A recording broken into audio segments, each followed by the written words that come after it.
Hello बच्चों, आइए प्रश्न को देखते हैं। प्रश्न दिया गया में रैखिक समीकरणों के युग्म को हल कीजिए। हमें दे रखा है a माइनस में b गुणा में x प्लस में a प्लस में b गुणा में y बराबर a की घात 2 माइनस में 2ab माइनस में b की घात 2।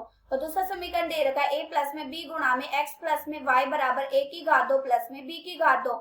बच्चों इस प्रश्न की जो हमारी मुख्य अवधारणा वो क्या बनती है? मुख्य अवधारणा। हमें दो समीकरण क्या दे रखे हैं बच्चों? हमें पहला समीकरण दे रखा है a माइनस में b गुणा में x प्लस में a प्लस में b गुणा में y बराबर a की घात 2 माइनस में 2ab माइनस में b की घात 2। इस समीकरण का नाम रख देते हैं, हमारा समीकरण नंबर 1 है। फिर हमारा समीकरण नंबर 2 क्या दे रखा है? इन दोनों फलनों की जब आपस में गुणा करेंगे तो यहाँ से आ जाएगा a प्लस में b गुणा में x प्लस में a प्लस में b गुणा में y बराबर a की घात 2 प्लस में b की घात 2। इस समीकरण का नाम रख देते हैं, हमारा समीकरण नंबर 2 है।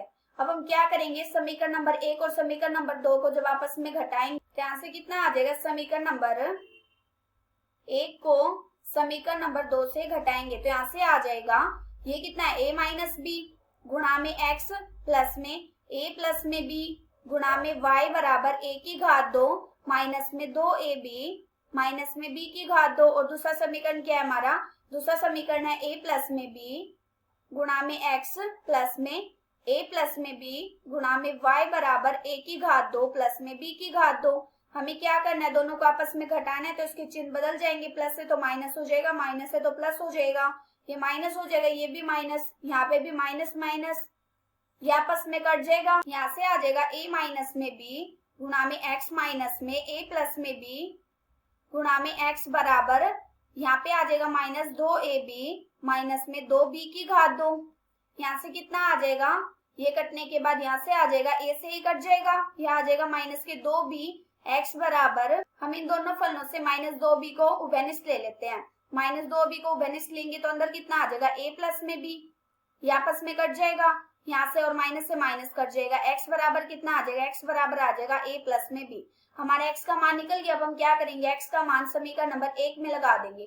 जब हम x का मान समीकरण नंबर 1 में लगाएंगे तो यहाँ से हमारा y का मान ज्ञात हो जाएगा। यहाँ से कितना आ जाएगा? जब हम समीकरण नंबर 1 में x का मान लगाएंगे तो यहाँ से आ जाएगा a माइनस में b गुणा में a प्लस में b, फिर प्लस में a प्लस में b गुणा में y बराबर a की घात 2 माइनस में 2ab माइनस में b की घात 2। यहाँ से कितना आ जाएगा? इन दोनों फलनों के आपस में गुणा करने के बाद ये आ जाएगा a की घात 2 प्लस में ab माइनस में ab माइनस में, यहाँ से आ जाएगा b की घात 2 प्लस में ab a प्लस में b गुणा में y बराबर a की घात 2 माइनस में 2ab माइनस में b की घात 2। यहाँ से कितना कट गया? ये तो आपस में कट जाएगा। यहाँ से आ जाएगा a की घात 2 माइनस में b की घात 2 प्लस में a प्लस में b गुणा में y बराबर a की घात 2 माइनस में 2ab माइनस में b की घात 2। अब ये देखो, अगर हम माइनस b को दूसरी तरफ लेके जाएंगे तो प्लस का हो जाएगा, ये आपस में कट जाएगा। और ऐसे ही a की घात 2 को दूसरी तरफ लाएंगे तो माइनस का हो जाएगा, ये आपस में कट जाएगा। यहाँ से कितना आ जाएगा? ये आ जाएगा a प्लस में b गुणा में y बराबर माइनस के 2ab। यहाँ से y बराबर कितना आ गया? y बराबर आ गया माइनस के 2ab बटे में a प्लस में b। हमें x का और y का मान निकालना था। हमारा x का मान कितना आ गया? x का मान आ गया a प्लस में b और y का मान कितना आ गया? y का मान आ गया माइनस के 2ab बटे में a प्लस में b। आशा करती हूँ कि बच्चे आप सबको समझ आया होगा। धन्यवाद।